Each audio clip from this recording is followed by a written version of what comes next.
Meredith the Beautiful. And I cannot touch her face. And I cannot touch her hair. And I kneel to empty shadows. Just memories of her grace. And her voice sings in the winds. And in the sobs of dawn. And among the flowers at night. And from the brooks at sunrise. And from the sea at sunset. And I answer with vain callings. It was the joy of the sunset that brought us to speech.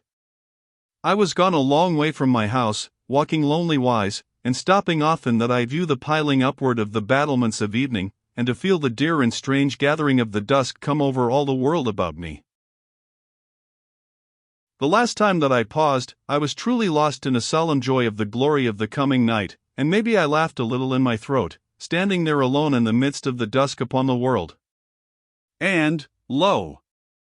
My content was answered out of the trees that bounded the country road upon my right, and it was so as that someone had said, and now also, in glad understanding, that I laughed again a little in my throat, as though I had only a half believing that any true human did answer my laugh, but rather some sweet delusion or spirit that was tuned to my mood.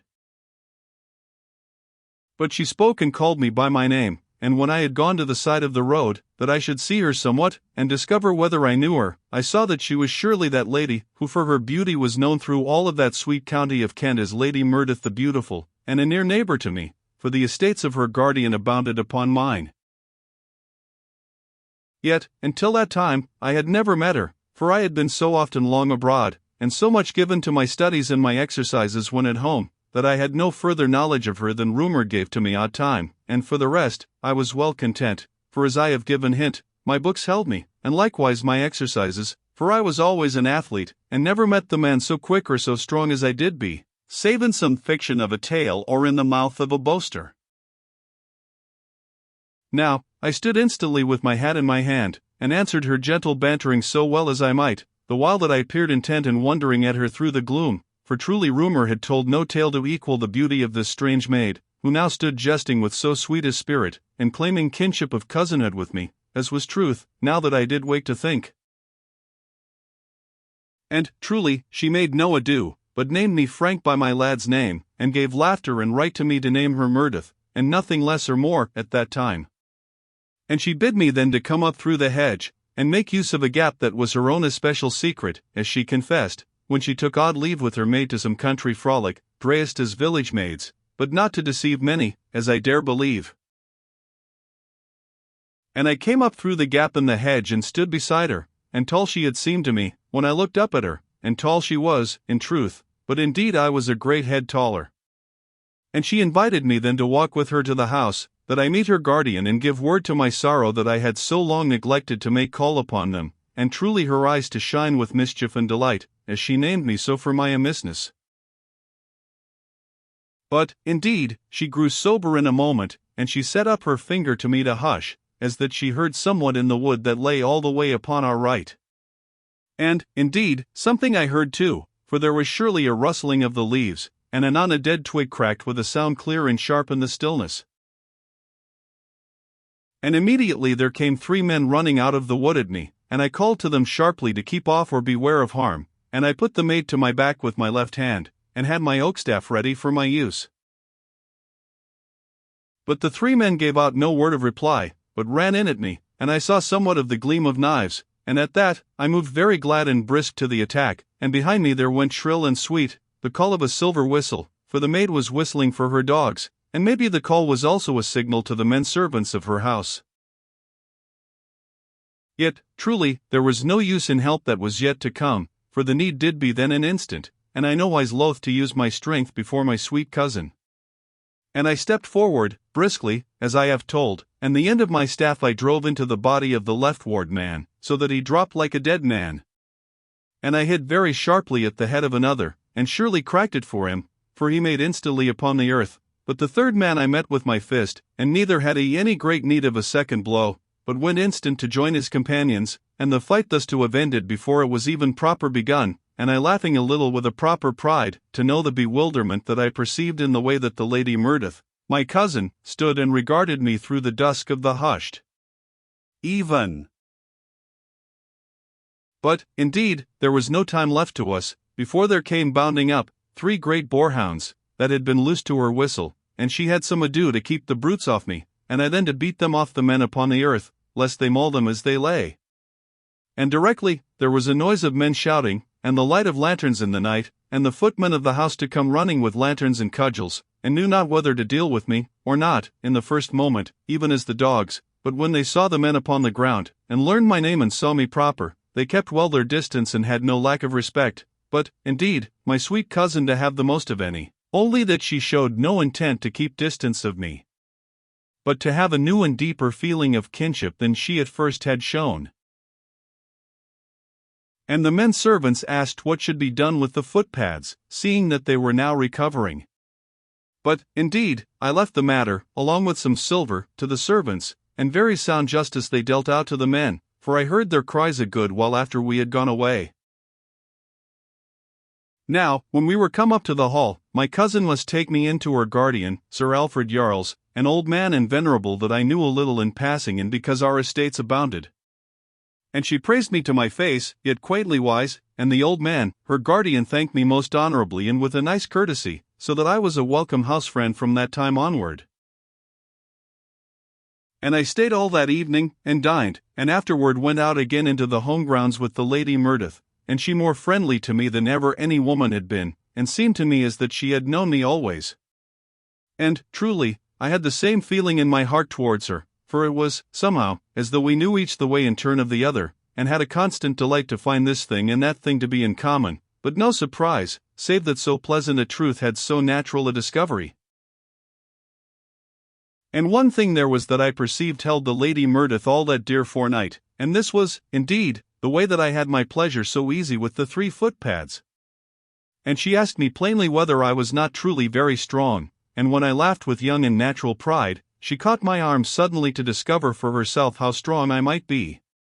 And, surely, she loosed it even the more sudden, and with a little gasping of astonishment, because it was so great and hard. And afterward, she walked by me very silent, and seeming thoughtful, but she went never any great way off from me. And, truly, if the Lady Myrtith had a strange pleasure in my strength, I had likewise a constant wonder and marvel in her beauty, that had shone but the more lovely in the candlelight at dinner. But there were further delights to me in the days that came, for I had happiness in the way that she had pleasure of the mystery of the evening, and the glamour of night, and the joy of dawn, and all such like. And one evening, that I ever remember, as we wandered in the parklands, she began to say, half unthinking, that it was truly an elves' night. And she stopped herself immediately, as though she thought I should have no understanding, but, indeed, I was upon mine own familiar ground of inward delight, and I replied in a quiet and usual voice, that the towers of sleep would grow that night, and I felt in my bones that it was a night to find the giant's tomb, or the tree with the great painted head, or, and surely I stopped very sudden, for she gripped me in that moment, and her hand shook as she held me, but when I would ask her what ailed, she bid me, very breathless, to say on, to say on. And, with a half-understanding, I told her that I had but meant to speak of the moon garden, that was an olden and happy fancy of mine. And, in verity, when I said that, the Lady Myrtith cried out something in a strange low voice, and brought me to a halt, that she might face me. And she questioned me very earnest, and I answered just so earnest as she, for I was grown suddenly to an excitement, in that I perceived she knew also. And, in verity, she told me that she had knowledge, but had thought that she was alone in the world with her knowledge of that strange land of her dreams, and now to find that I also had travelled in those dear, strange dreamlands. And truly the marvel of it, the marvel of it! As she to say time and oft. And again, as we walked, she gave out word that there was little wonder she had been urged to call to me that night, as she saw me pause upon the road, though, indeed, she had learned of our cousinship before, having seen me go by on my horse pretty oft, and inquired concerning me, and mayhap daintily irked that I had so little heed of Lady Myrtith the Beautiful. But, indeed, I had thought of other matters, yet had been human enough, had I but met her proper before I see her. Now you must not think that I was not utter stirred by the wonder of this thing, that we had both a dreamful knowledge of the same matters, of which each had thought none other knew. Yet, when I questioned more, there was much that had been in my fancies that was foreign to her, and likewise much that had been familiar to her, that was of no meaning to me. But though there was this, that brought a little regret to us, there would be, time and again, some new thing that one told, that the other knew and could finish the telling of, to the gladness and amazement of both. And so shall you picture us wandering and having constant speech, so that, hour by hour, we grew gladly aged in dear knowledge and sweet friendship of the other. And truly, how the time passed, I know not, but there came presently a hullabaloo, and the shouts of men's voices and the baying of dogs, and the gleam of lanterns, so that I knew not what to think, until, very sudden, and with a sweet and strange little laughter, the lady murdereth to perceive that we had missed the hour's utter in our converse, so that her guardian, made uneasy because of the 3 footpads, had ordered a search. And we all that time may wander together in happy forgetfulness. And we turned homeward, then, and came towards the lights, but indeed, the dogs found us before we were come there, and they had grown to know me now, and leaped about me, barking very friendly, and so in a minute the men had discovered us, and were gone back to tell Sir Jarls that all was well. And this was the way of our meeting and the growing of our acquaintance, and the beginning of my great love for Myrtith the Beautiful. Now, from that time onward, evening by evening would I go a wander along the quiet and country road that led from my estate to the estate of Sir Jarls. And always I went inward by the hedge gap, and oft I should find the Lady Myrtith walking in that part of the woods, but always with her great boarhounds about her, for I had begged that she do this thing for her sweet safety, and she to seem wishful to pleasure me, but truly to be just so oft utter perverse in diverse matters, and to strive to plague me, as though she would discover how much I would endure and how far she might go to anger me. And, truly, while I remember how that one night, coming to the hedge gap, I saw 2 country maids come thence out from the woods of Sir Jarls, but they were not to me, and I would have gone upward through the gap, as ever, only that, as they passed me, they curtsied somewhat over graceful for rough wenches. And I had a sudden thought, and came up to them to see them more anigh, and truly I thought the taller was surely the Lady Myrtith. But, indeed, I could not be sure, for when I asked who she did be, she only to simper and to curtsy again, and so was I very natural all in doubt, but yet sufficient in wonder, having some knowledge of the Lady Myrtith, to follow the wenches, the which I did. And they then, very speedy and sedate, as though I were some rackrape that they did well to be feared of alone at night, and so came at last to the village green, where a great dance was afoot, with torches, and a wandering fiddler to set the tune, and ale in plenty. And the 2 to join the dance, and danced very hearty, but had only each the other for a partner, and had a good care to avoid the torches. And by this, I was pretty sure that they were truly the Lady Myrtith and her maid, and so I took chance when they had danced somewhat my way, to step over to them, and ask boldly for a dance. But, indeed, the tall one answered, simpering, that she was promised, and immediately gave her hand to a great hulking farmer lout, and went round the green with him, and well punished she was for her waywardness, for she had all her skill to save her pretty feet from his loutish stampings, and very glad she was to meet the end of the dance. And I knew now for certainty that it was Myrtith the Beautiful, despite her plan of disguise, and the darkness and the wench's dress and the footgear that marred her step so great. And I walked across to her, and named her, whispering, by name, and gave her plain word to be done of this unwisdom, and I would take her home. But she did turn from me, and she stamped her foot, and went again to the lout, and when she had suffered another dance with him, she bid him be her escort a part of the way, the which he was nothing loath of. And another lad, that was mate to him, went likewise, and in a moment, so soon as they were gone away from the light of the torches, the rough hind lads made to set their arms about the waists of the 2 wenches, not wetting who they had for companions. And the Lady Myrtith was no longer able to endure, and cried out in her sudden fear and disgust, and struck the rough hind that embraced her, so hard that he loosed her a moment, swearing great oaths. And directly he came back to her again, and had her in a moment, to kiss her, and she, loathing him to the very death, beat him madly in the face with her hands, but to no end, only that I was close upon them. And, in that moment, she screamed my name aloud, and I caught the poor lout and hit him once, but not to harm him overmuch, yet to give him a long memory of me, and afterward I threw him into the side of the road. But the second hind, having heard my name, loosed from the tiring maid, and ran for his life, and, indeed, my strength was known all about that part. And I caught Myrtith the Beautiful by her shoulders, and shook her very soundly, in my anger. And afterward, I sent the maid onward, and she, having no word from her mistress to stay, went forward a little, and in this fashion we came at last to the hedge gap, with the Lady Myrtith very hushed, but yet walking an eye to me, as that she had some secret pleasure of my nearness. And I led her through the gap, and so homeward to the hall, and there bid her good night at a side door that she held the key of. And, truly, she bid me good night in an utter quiet voice, and was almost as that she had no haste to be gone from me that night. Yet, when I met her on the morrow, she was full of a constant impudence to me, so that, having her alone to myself, when the dusk was come, I asked her why she would never be done of her waywardness, because that I ached to have companionship of her, and, instead, she denied my need. And, at that, she was at once very gentle, and full of a sweet and winsome understanding, and surely knew that I wished to be rested, for she brought out her harp, and played me dear olden melodies of our childhood days all that evening, and so had my love for her the more intent and glad. And she saw me that night to the hedge gap, having her 3 great boarhounds with her, to company her home again. But, indeed, I followed her afterwards, very silent, until I saw her safe into the hall, for I would not have her alone in the night, though she believed that I was then far away on the country road. And as she walked with her dogs, one or another would run back to me, to nose against me friendly wise, but I sent them off again very quiet, and she had no knowledge of aught, for she to go singing a love song quietly all the way home. But whether she loved me, I could not tell, though she had a nice affection for me. Now, on the following evening, I went somewhat early to the gap, and lo!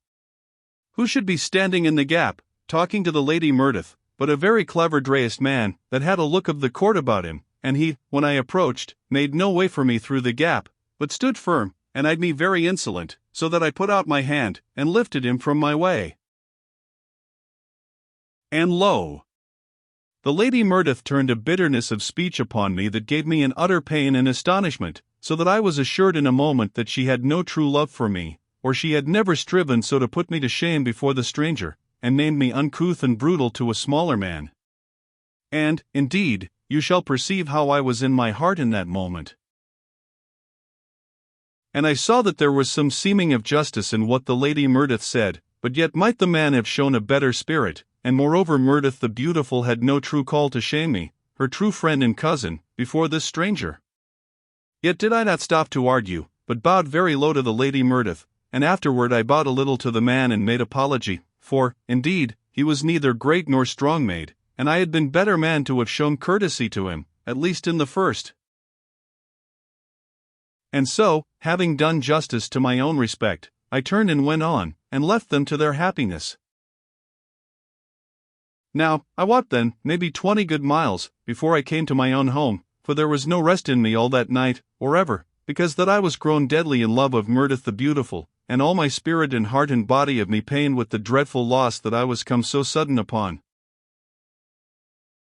And for a great week I had my walks in another direction, but in the end of that week, I must take my walk along the olden way, that I might chance to have but a sight of my lady.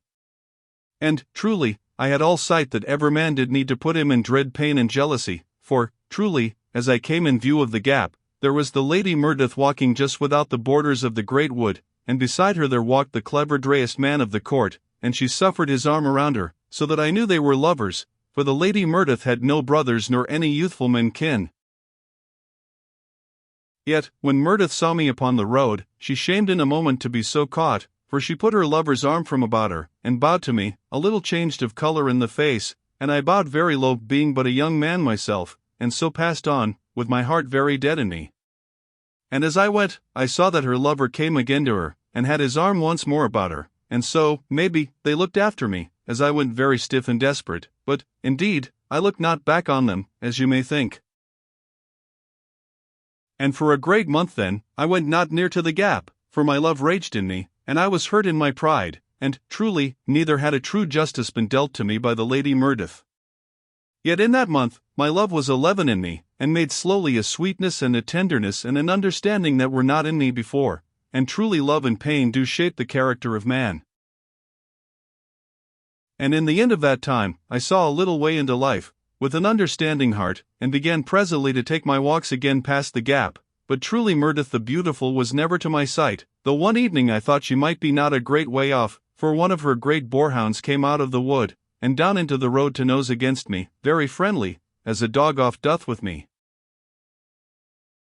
Yet, though I waited a good time after the dog had left me, I had no sight of Murdith, and so passed on again, with my heart heavy in me, but without bitterness, because of the understanding that was begun to grow in my heart.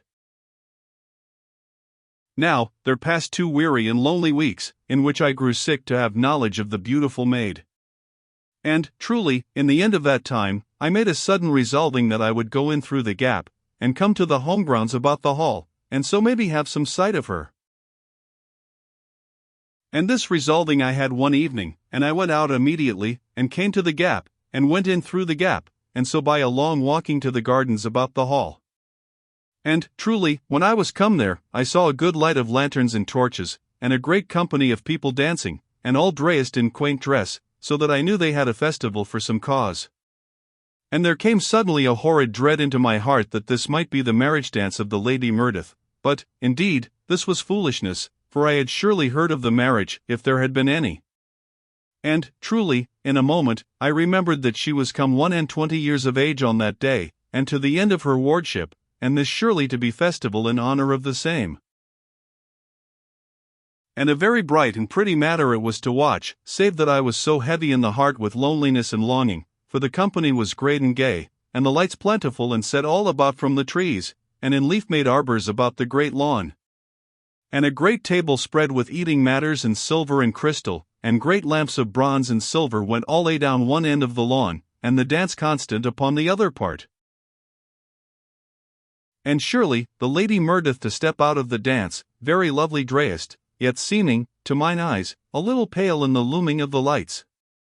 And she to wander to a seat to rest, and, indeed, in a moment, there to be a dozen youths of the great families of the countryside, in attendance about her, making talk and laughter, and each eager for her favour, and she very lovely in the midst of them, but yet, as I did think, lacking of somewhat, and a little pale seeming, as I have told, and her glance to go oddwise beyond the grouped men about her, so that I understood in a moment that her lover was not there, and she to be alack in the heart for him. Yet, why he was not there, I could not suppose, save that he might have been called back to the court. And, surely, as I watched the other young men about her, I burned with a fierce and miserable jealousy of them, so that I could ne'er have stepped forth and plucked her out from among them, and had her to walk with me in the woods, as in the olden days, when she also had seemed near to love. But, truly, what use to this? For it was not they who held her heart, as I saw plain, for I watched her, with an eager and lonesome heart, and knew that it was one small man of the court that was lover to her, as I have told.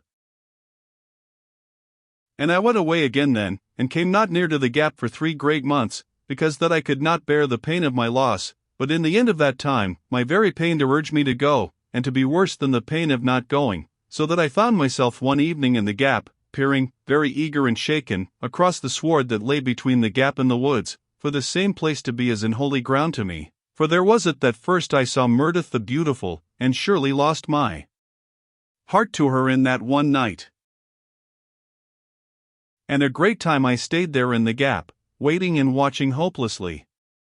And lo! Sudden there came something against me, touching my thigh very soft, and when I looked down, it was one of the boarhounds, so that my heart leaped, near frightened, for truly my lady was come somewhere nigh, as I did think.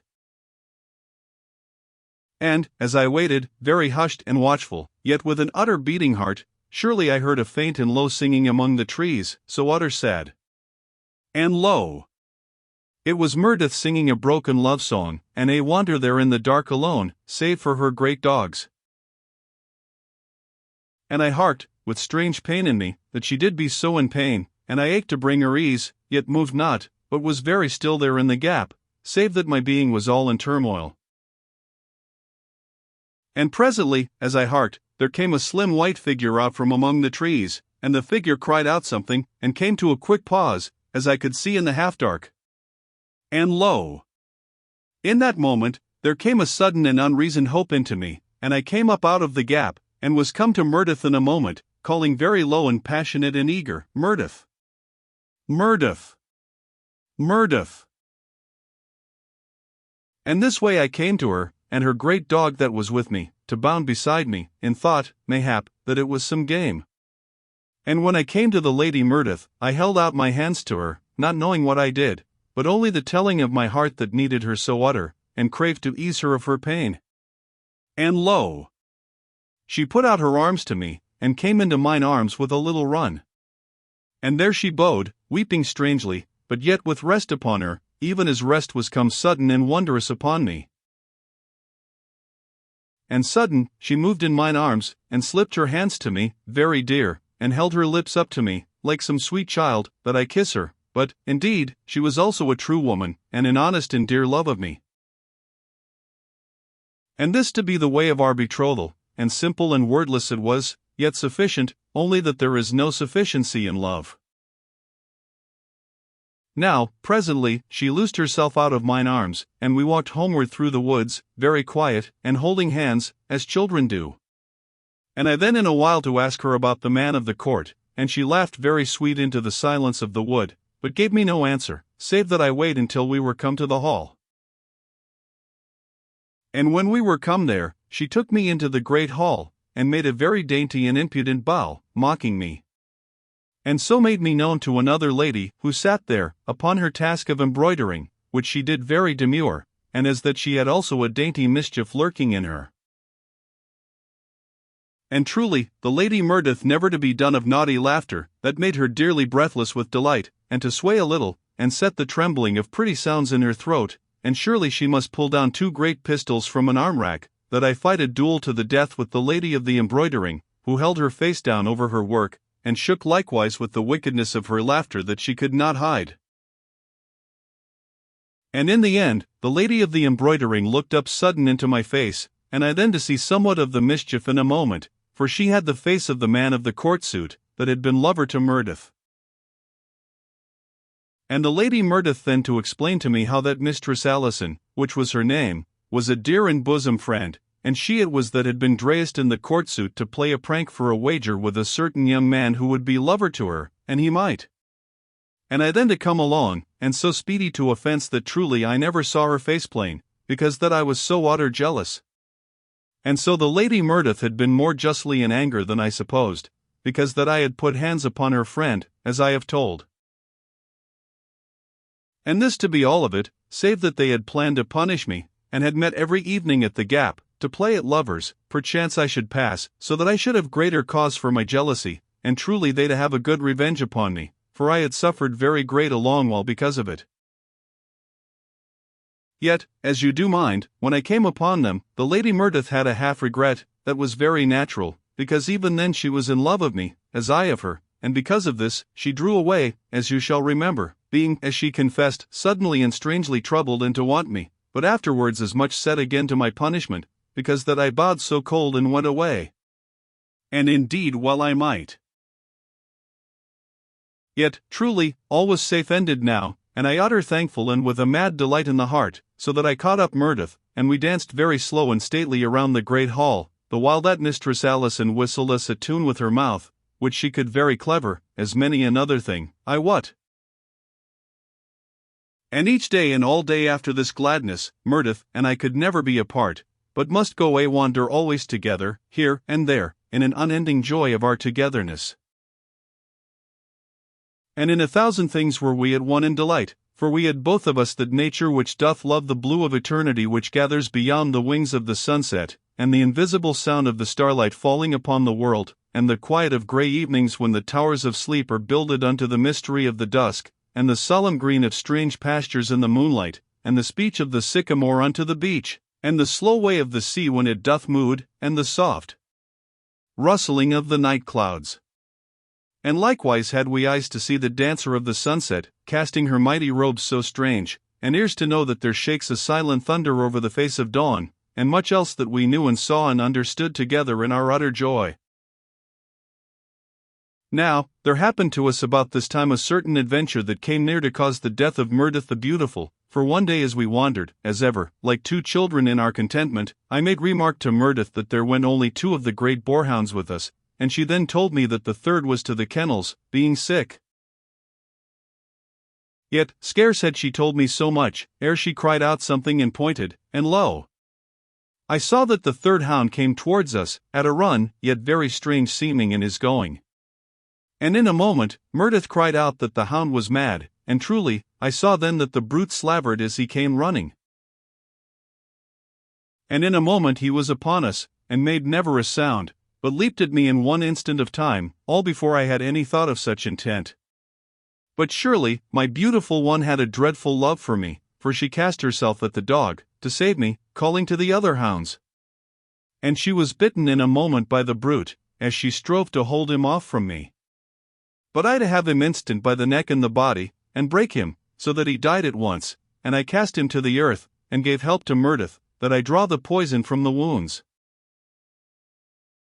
And this I did so well as I might, despite that she would have me stop. And afterwards, I took her into mine arms, and ran very fierce all the long and weary way to the hall, and with hot skewers I burned the wounds, so that when the doctor came, he to say I have saved her by my care, if indeed she to be saved. But, truly, she had saved me in any wise, as you shall think, so that I could never be done of honor to her. And she very pale, but yet to laugh at my fears, and to say that she soon to have her health, and the wounds healed very speedy. But, indeed, it was a long and bitter time before they were proper healed, and she so well as ever. Yet, in time, so it was, and an utter weight off my heart. And when Murdith was grown full strong again, we set our wedding day. And well do I mind how she stood there in her bridal dress, on that day, so slender and lovely as may love have stood in the dawn of life, and the beauty of her eyes that had such sober sweetness in them, despite the dear mischief of her nature, and the way of her little feet, and the loveliness of her hair, and the dainty rogue grace of her movements, and her mouth an enticement, as that a child and a woman smiled out of the one face. And this to be no more than but an hint of the loveliness of my beautiful one. And so we were married. Murdith, my beautiful one, lay dying, and I had no power to hold death backward from such dread intent. In another room, I heard the little wail of the child, and the wail of the child waked my wife back into this life, so that her hands fluttered white and desperately needful upon the coverlid. I kneeled beside my beautiful one, and reached out and took her hands very gentle into mine, but still they fluttered so needful, and she looked at me, dumbly, but her eyes beseeching. Then I went out of the room, and called gently to the nurse, and the nurse brought in the child, wrapped very softly in a long, white robe. And I saw the eyes of my beautiful one grow clearer with a strange, lovely light, and I beckoned to the nurse to bring the babe near. My wife moved her hands very weakly upon the coverlid, and I knew that she craved to touch her child, and I signed to the nurse, and took my child in mine arms, and the nurse went out from the room, and so we three were alone together. Then I sat very gentle upon the bed, and I held the babe near to my beautiful one, so that the wee cheek of the babe touched the white cheek of my dying wife, but the weight of the child I kept off from her. And presently, I knew that Murdith, my wife, strove dumbly to reach for the hands of the babe, and I turned the child more towards her, and slipped the hands of the child into the weak hands of my beautiful one. And I held the babe above my wife, with an utter care, so that the eyes of my dying one looked into the young eyes of the child. And presently, in but a few moments of time, though it had been someways an eternity, my beautiful one closed her eyes and lay very quiet. And I took away the child to the nurse, who stood beyond the door. And I closed the door, and came back to mine own, that we have those last instants alone together.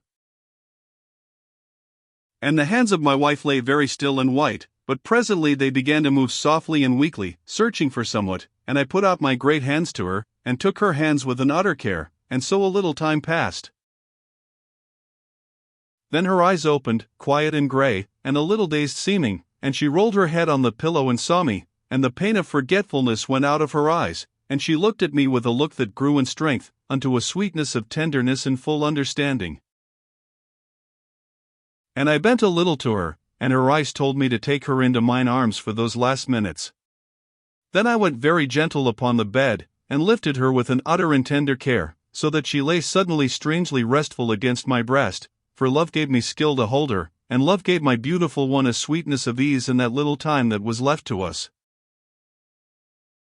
And so we twain were together, and love seemed that it had made a truce with death in the air about us, that we be undisturbed, for there came a drowse of rest even upon my tense heart, that had known nothing but a dreadful pain through the weary hours. And I whispered my love silently to my beautiful one, and her eyes answered, and the strangely beautiful and terrible moments passed by into the hush of eternity. And suddenly, Meredith, my beautiful one, spoke, whispering something. And I stooped gently to hark, and mine own spoke again, and lo! It was to call me by the olden love name that had been mine through all the utter lovely months of our togetherness. And I began again to tell her of my love, that should pass beyond death, and lo! In that one moment of time, the light went out of her eyes, and my beautiful one lay dead in mine arms. My beautiful one!